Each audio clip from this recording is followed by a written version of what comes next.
Assalamualaikum warahmatullahi wabarakatuh. Kami dari kelompok kewirausahaan dengan tema Esimilu. Kami akan mempresentasikan hasil proposal kewirausahaan kami yang beranggotakan Dava Alfaris Anwar sebagai pemaparan hasil produk.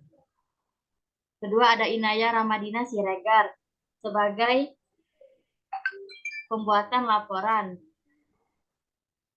Nabila Eli Banowati sebagai pengemasan dan pemasaran. Terus ada saya sendiri, Tri Susanti, sebagai penyediaan alat dan bahan dan proses pembuatan produk. Di sini kami akan mempresentasikan bab 1 kami, yaitu pendahuluan dengan latar belakang yang akan dibacakan oleh Inaya Ramadina Siregar.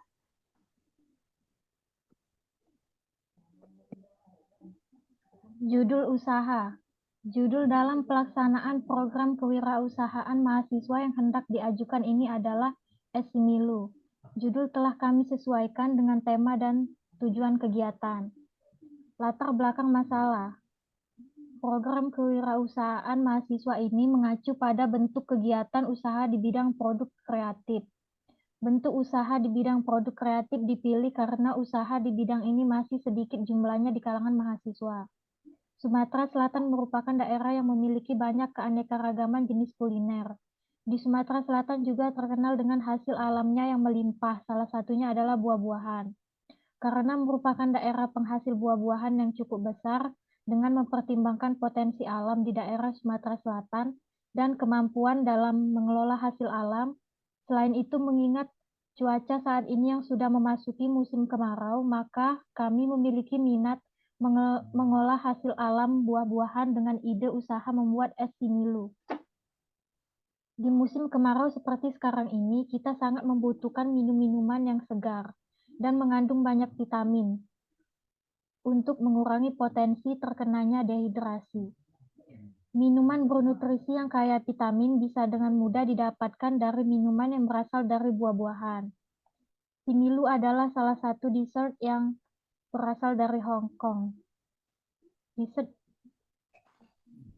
jenis ini mempunyai karakteristik hampir sama dengan es buah yang sudah sangat familiar dengan kita. Bedanya, similu dibuat menggunakan susu untuk menambahkan rasa yang creamy.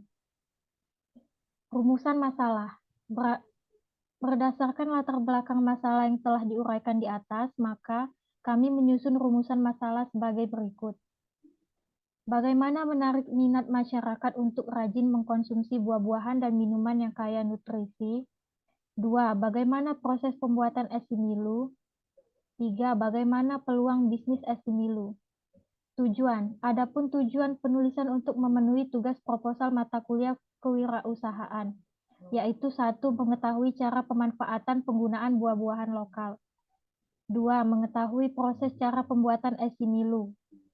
3. Menjelaskan peluang bisnis es similu, terutama bagi kegiatan usaha kecil. Luaran yang diharapkan. 1. Menjadikan es similu sebagai minuman yang menyegarkan, yang berbahan dasar buah-buahan yang digemari di semua kalangan masyarakat. 2. Membentuk gaya hidup sehat dan ramah lingkungan. 3. Membuka lapangan kerja dan peluang usaha.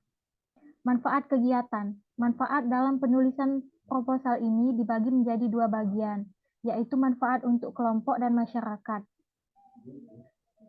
Dijelaskan sebagai berikut. 1. Manfaat bagi kelompok. Dengan adanya program ini, membuat mahasiswa bisa mengasah dan mengembangkan kemampuan bekerja sama dalam tim dan memanajemen waktu, sehingga bisa berbentuk kelompok usaha yang bisa berinovasi, serta berpikir kreatif agar dapat menghasilkan produk yang menarik, serta sesuai dengan kebutuhan pasar.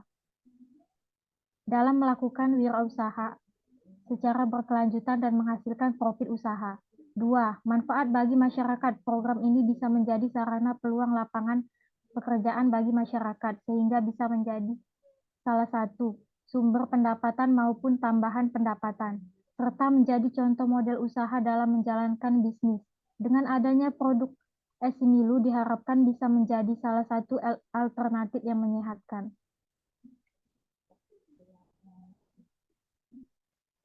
Baiklah, selanjutnya akan dibacakan oleh rekan kami yang lain. Selanjutnya bab 2, gambaran dan rencana usaha yang akan dibacakan oleh Dafa Alfaris Anwar. Baiklah, di sini saya akan membacakan bab 2, yaitu tentang gambaran rencana usaha. 2.1, analisis produk. Yang pertama, kita ada foto produk dengan nama Esimilu dengan harga produk 10.000 dan untuk target pasarnya yaitu mahasiswa dan untuk umum di area kampus. 2.2 tentang analisis penawaran.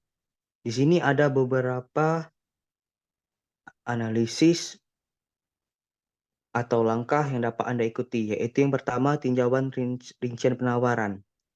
Periksa secara teliti rincian penawaran, termasuk harga, jumlah barang atau layanan yang ditawarkan. Spesifikasi produk atau layanan, jangka waktu penawaran, syarat dan ketentuan, serta segala informasi lain yang relevan. 2. Perbandingan dengan penawaran lain.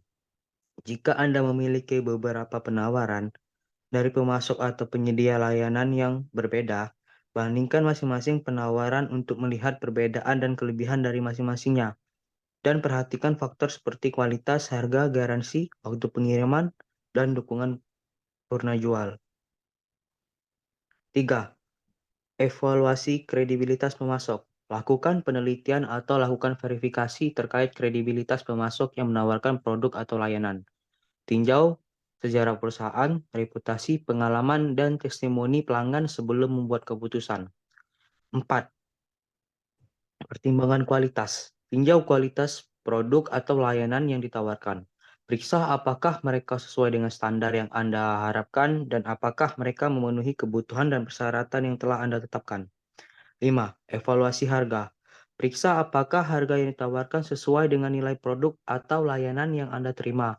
Bandingkan harga dengan harga pasar dan pastikan Anda mendapatkan penawaran yang adil dan kompetitif.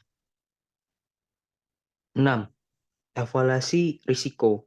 Pertimbangkan risiko yang terkait dengan penawaran. Apakah ada potensi risiko tersembunyi yang perlu Anda pertimbangkan?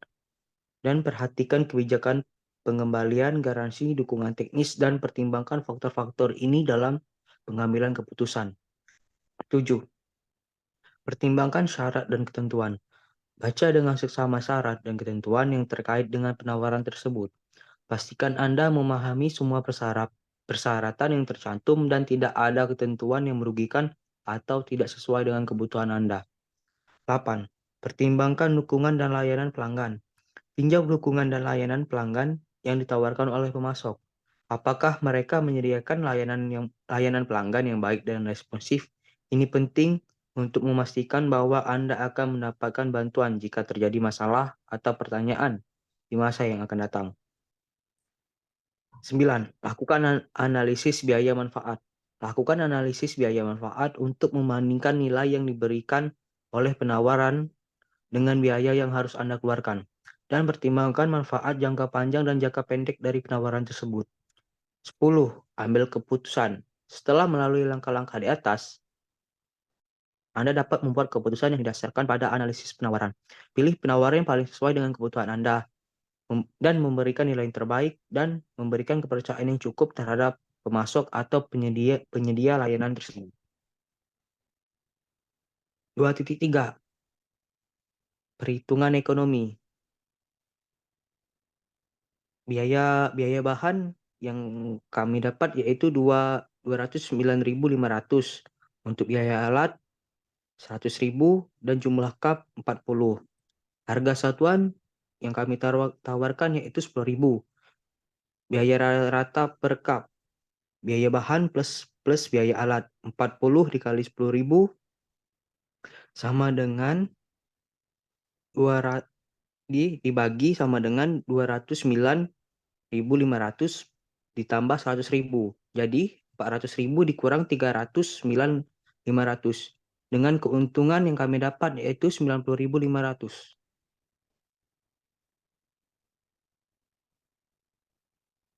Oke, itu saja yang mungkin yang dapat saya sampaikan. Terima kasih. Kembali ke moderator. Baiklah, selanjutnya bab 3, metode pelaksanaan yang akan dibacakan oleh Nabila Eli Banwati.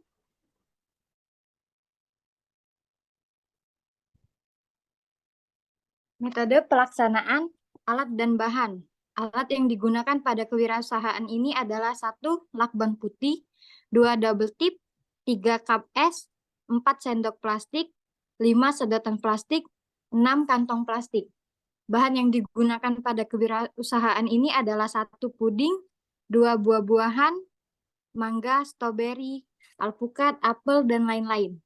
3. Susu evapora, 4. Susu full cream, 5. SKM atau susu kental manis, 6. Gula, 7. Es batu. Proses pembuatan: 1. Siapkan bahan terlebih dahulu. 2. Membuat puding terlebih dahulu. Pembuatannya: siapkan air sesuai berapa bungkus puding yang akan dipakai.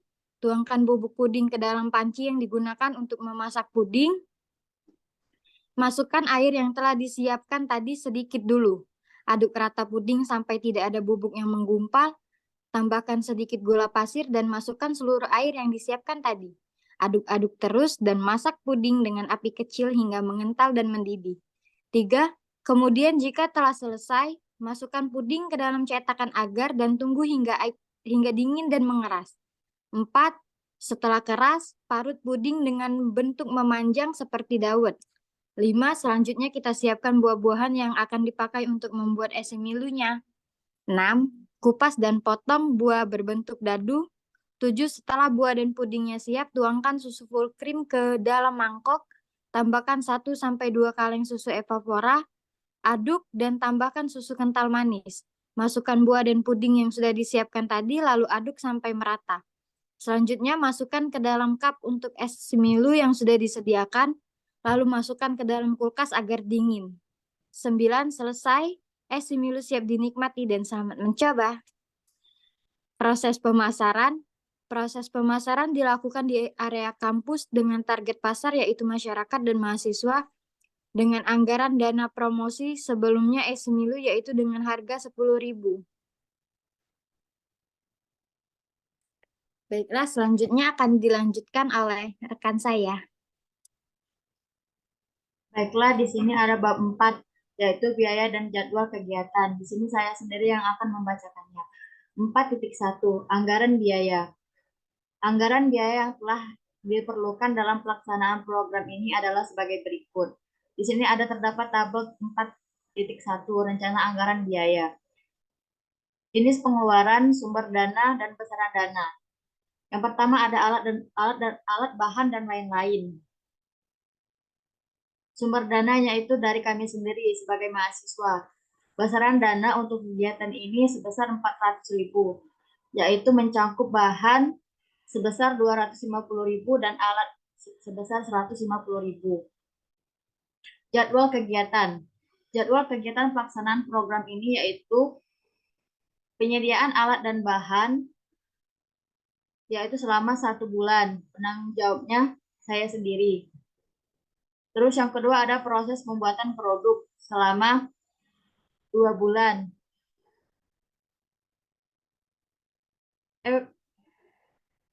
Selama 2 minggu. Yang dilakukan oleh saya sendiri. Yang ketiga ada pengemasan dan pemasaran. Dilakukan selama 3 minggu. Yang dilakukan oleh Nabila Eli Banwati. Untuk pembuatan laporan yaitu ada di minggu terakhir, minggu keempat yang dilakukan oleh Inaya Ramadina Siregar. Dan pemaparan hasil produk juga dilakukan dalam minggu terakhir oleh Dafa Alfaris Anwar. Inilah rincian dari hasil proposal kewirausahaan kami dengan tema S10. Dengan berbagai rancangan rencana anggaran biaya dan jadwal kegiatan. Mungkin ini saja yang bisa kami sampaikan. Terima kasih dan wassalamualaikum warahmatullahi wabarakatuh.